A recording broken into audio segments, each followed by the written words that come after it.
Hey kids, do you like elephants? I love them. So here's a story about an elephant named Horton.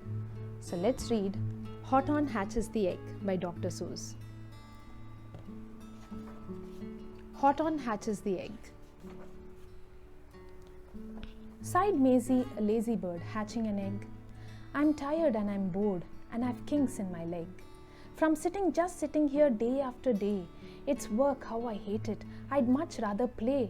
I'd take a vacation, fly off for a rest. If I could find someone to stay on my nest. If I could find someone, I'd fly away free. Then Horton the elephant passed by her tree. Hello, called the lazy bird, smiling her best. You have nothing to do and I do need a rest. Would you like to sit on the egg in my nest? The elephant laughed. Why of all silly things? I haven't feathers and I haven't wings.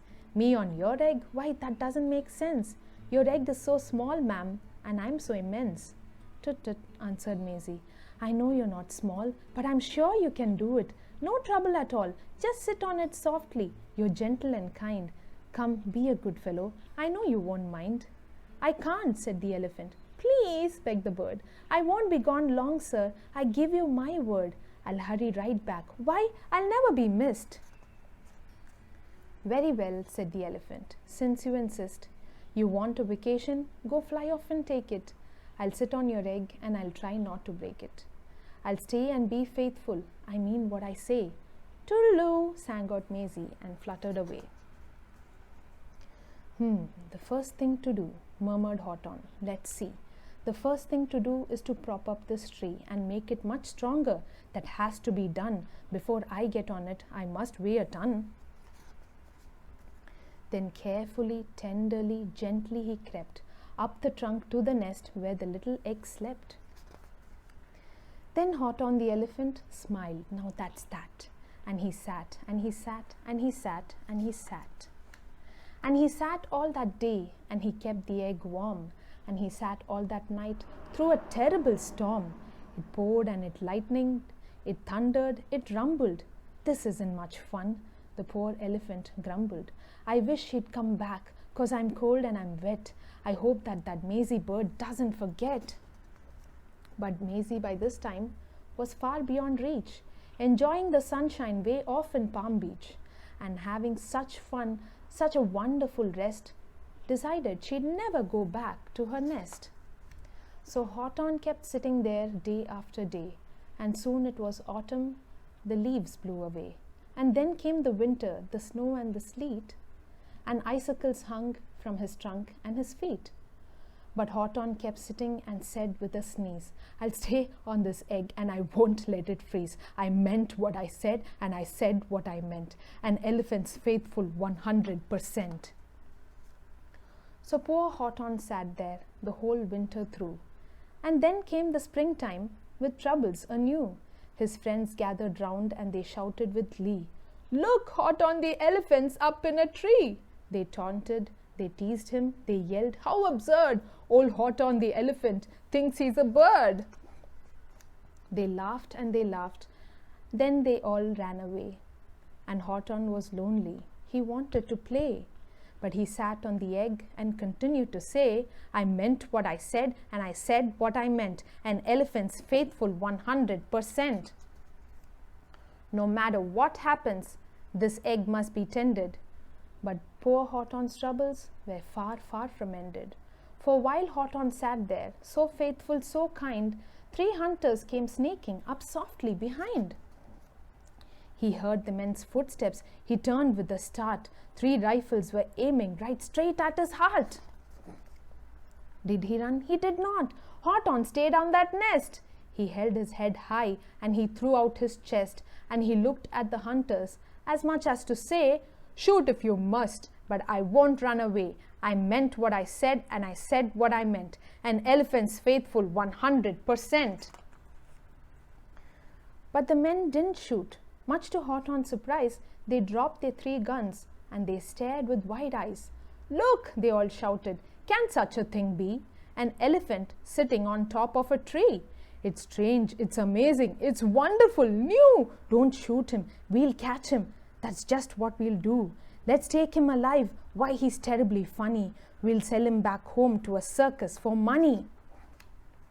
And the first thing he knew, they had built a big wagon with ropes on the front for the pullers to drag on.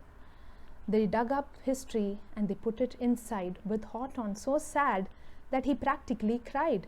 "We're off!" the men shouted. And off they all went, with Horton unhappy 100%. Up out of the jungle, up into the sky, up over the mountains 10,000 feet high, then down the mountains and down to the sea went the cart with the elephant, egg, nest and tree. Then out of the wagon and onto a ship, out over the ocean, and ooh, what a trip, rolling and tossing and splashed with the spray.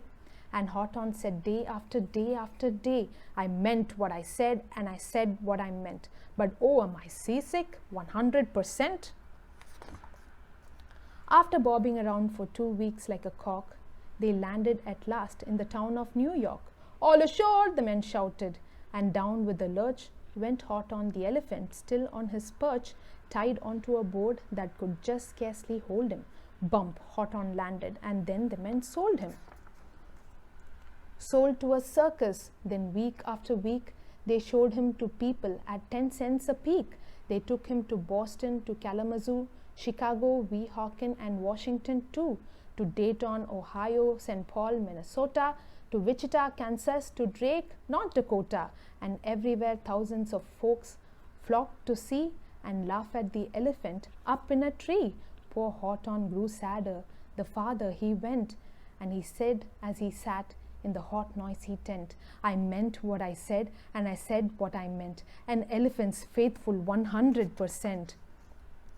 Then one day the circus show happened to reach a town way down south, not so far from Palm Beach, and dawdling along way up high in the sky, who of all people should chance to fly by but that old good-for-nothing bird runaway Maisie, still on vacation and still just as lazy, and spying the flags and the tents just below, she sang out, "What fun! Why, I'll go to the show!" And she swooped from the clouds through an open tent door. "Good gracious!" gasped Maisie. "I've seen you before." Poor Horton looked up with his face white as chalk. He started to speak, but before he could talk, there rang out the noisiest, ear-splitting squeaks. From the egg that he'd sat on for 51 weeks, a thumping, a bumping, a wild alive scratching. "My egg!" shouted Horton. "My egg! Why, it's hatching!" "But it's mine!" screamed the bird when she heard the egg crack. The work was all done, now she wanted it back. "It's my egg!" she sputtered. "You stole it from me. Get off my nest and get off my tree." Poor Horton backed down with a sad, heavy heart.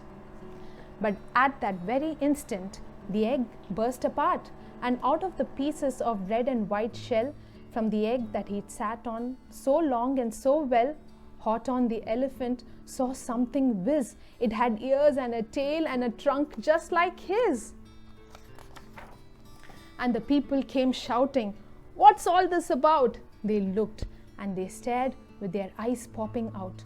Then they cheered and they cheered and they cheered more and more. They'd never seen anything like it before. "My goodness, my gracious," they shouted. "My word, it's something brand new. It's an elephant bird, and it should be like that." Because Horton was faithful. He sat and he sat. He meant what he said and he said what he meant. And they sent him home happy 100%. So as you saw, all his efforts had to be paid because the bird inside had to be his. It has to be his, right? We should always take care of our things, no matter how tired we get. We could ask for help, but should not forget totally about it, right? If you like this video, do hit the like and subscribe button. Bye.